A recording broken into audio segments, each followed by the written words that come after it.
नमस्कार दोस्तों, मैं ज्योतिष आचार्य जागेंद्र मिश्रा आपका अपने चैनल आचार्य जागेंद्र मिश्रा में हार्दिक अभिनंदन और स्वागत करता हूं। दोस्तों, समस्या देखकर कभी भी जीवन से हार मत मानो। दोस्तों, क्या पता इसी समस्या के अंदर तुम्हारी महान शुरुआत छुपी हो। ध्यान रखना एक बात को कि बड़ा दुख हमेशा बड़ी शुरुआत लेकर आता है। दोस्तों, आपने स्वयं थंबनेल में देख लिया होगा, आज बहुत महत्वपूर्ण टॉपिक पर चर्चा करूंगा आपके समक्ष, और मैं आपसे कहना चाहता हूं कि थोड़ा सा आपने समय निकाल लिया, सिर्फ थोड़ा सा, तो आपके मन के अंदर जो भी डर है, जो डाउट है, जो भय है, जो कुछ लोगों ने डर बिठा रखा है, या फिर जैसे आपके अंदर डर आ जाता है शनि के नाम पर, शनि ग्रह के नाम पर कुछ भ्रांतियां हैं, कुछ गलत फहमियां हैं, वो सभी दूर करना चाहता हूं कि मैं आज इस वीडियो में मैं चाहता हूं कि आपके अंदर पॉजिटिव एनर्जी आए, सारी नेगेटिविटी एनर्जी जो है दूर हो जाए। क्योंकि मैंने देखा है कि कुछ भी होता है इंसान के साथ तो ये गलत तो वो सोचते ही हैं कि शनि के नाम पर हो जाता है, क्रेडिट शनि देव को गया, भले ही चाहे इसका यानी कि दूसरा ग्रह खराब कर रहा हो, कुंडली में दशा महादशा खराब कर रही हो, लेकिन शनि का नाम आ जाता है, 7.5 स्टार्ट हो जाती है, शनि से बहुत ज़्यादा डर जाते हैं, ढैया स्टार्ट होती है, बहुत ज़्यादा डरने लग जाते हैं। सच्चाई आपके सामने लाना चाहता हूं ताकि आप समझ सको, सब कुछ ध्यान से सुनो। बस आपको कुछ समय निकाल कर आपको इस वीडियो में देना होगा। मैं कहना चाहता हूं कि जल्दबाजी नहीं, और शनि की 7.5 पर भी चर्चा करेंगे। तीन राशियों पर 7.5 चल रही है, मकर, कुंभ और मीन राशि। जानते हैं, बस आपको ध्यान से सुनना होगा, मजा आएगा, आपको समझ में आएगा। सबसे पहले तो शनिदेव कुंभ राशि में गोचर कर रहे हैं। शास्त्रगत अनुसार शनिदेव को न्यायाधीश, कर्मों का दाता कहा जाता है, कर्म फल दाता माने जाते हैं। शनिदेव एक राशि में शनिदेव 2.5 वर्ष तक रहते हैं, यानी कि 12 राशियों को पूरे 30 साल तक कवर करते हैं शनिदेव। अब शनि को समझो, शनि के नेचर को समझो, आपको सब समझ में आ जाएगा। शनिदेव एक अशुभ ग्रह, पापी ग्रह हैं, कर्मों का हिसाब देते हैं शनिदेव, आपको कर्मों का फल देने वाले होते हैं। शनिदेव जिस हाउस में बैठे हैं, आप देखेंगे कि आप सबसे ज़्यादा कर्म उसी हाउस से यानी कि रिलेटेड काम करेंगे। अपनी राशि छोड़कर अगर दूसरी राशि में बैठते हैं शनिदेव, तो कहीं ना कहीं काम को देरी करना, पति पत्नी में अलगाव करना, विवाह में देरी होना, यह सब शनिदेव के नेचर में है। शनिदेव कहाँ पर विराजमान है, ये बहुत महत्वपूर्ण है। अभी 7.5 के बारे में थोड़ा विचार कर लेते हैं। दोस्तों, जिन भी व्यक्तियों के जीवन में 7.5 आती है, उन व्यक्तियों को बड़ा निखारते हैं शनिदेव। बस उस व्यक्ति को पता नहीं चलता। दोस्तों, कर्म प्रधान है, भाग्य एक अलग है, भाग्य का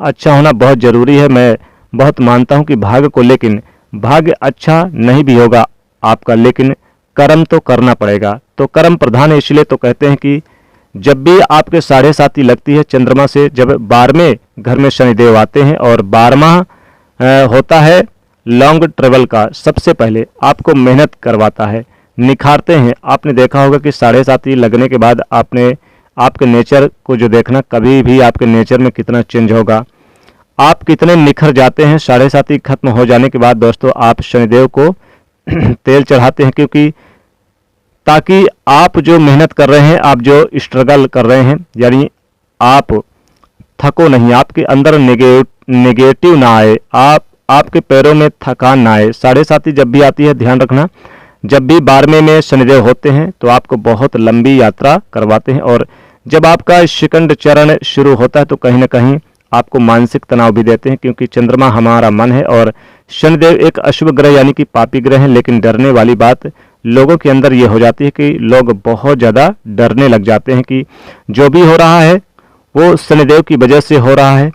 शनि का काम है आपको कर्म करवाना, थोड़ा सा डिले होना, लेकिन कर्म करवाना। लेकिन जन्म कुंडली में शनि की स्थिति अच्छी है। शनिदेव अगर आपकी कुंडली में बहुत मजबूत हैं, बहुत अच्छे स्थान में बैठे हैं, तो वही शनि की 7.5 आपको निखारते हुए बहुत आगे तक लेकर जाती है। तो ये देखा जाता है कि शनिदेव जैसे जैसे जिस भाव में गोचर करते रहते हैं, वैसा तो आपको फल देती हैं, उस हाउस से रिलेटेड आपको कर्म करवाने में सक्षम होते हैं। जैसे कि दोस्तों मैं आपको समझा देता हूं कि साढ़े साथी के बारे में। मकर राशि का तीसरा चरण चल रहा है और ये खत्म हो जाएगा आपका मार्च 2025 में साढ़े साथी आपकी खत्म हो जाएगी। तो पहले मकर राशि के बारे में जानते हैं। तो शनि आपके सेकंड हाउस में गोचर कर रहे हैं। अब सेकंड हाउस होता है हमारे मुख, हमारे धन, कुटुंब, वाणी का होता है, यानी कि फैमिली के लिए बहुत कुछ करवाएंगे शनिदेव, क्योंकि आपके सेकंड हाउस में है। बहुत सालों के बाद यानी कि वहां पर आप अपने कर्म को करेंगे, फैमिली के लिए कुछ न कुछ करेंगे, फैमिली के लिए टेंशन करेंगे, आप बहुत ज़्यादा बोलेंगे, आपका काम ऐसा होगा, बहुत ज़्यादा बोलने का काम होगा।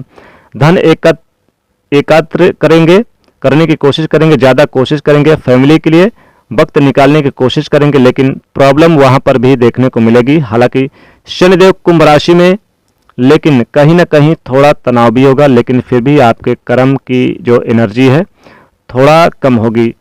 तो जो मकर राशि के लिए है बता रहा हूँ, लेकिन धीरे धीरे साढ़े साथी खत्म होती है तो आपके फाइनेंस लेवल को बढ़ाएंगे, धन को एकत्र करने में सक्षम होंगे। आपकी जो वाणी है वो यहाँ पर अच्छी होगी। और एक बात कहूँ कि फैमिली में देखेंगे खुशहाली का माहौल भी देखने को मिलेगा। और साढ़े साथी खत्म होने पर आप कितने मैच्योर हो जाते हैं।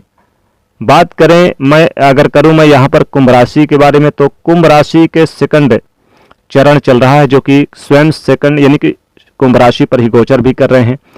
तो खत्म होगा शनि की साढ़े साथी कुंभ राशि के लिए, वो खत्म होगा फरवरी 2025 में।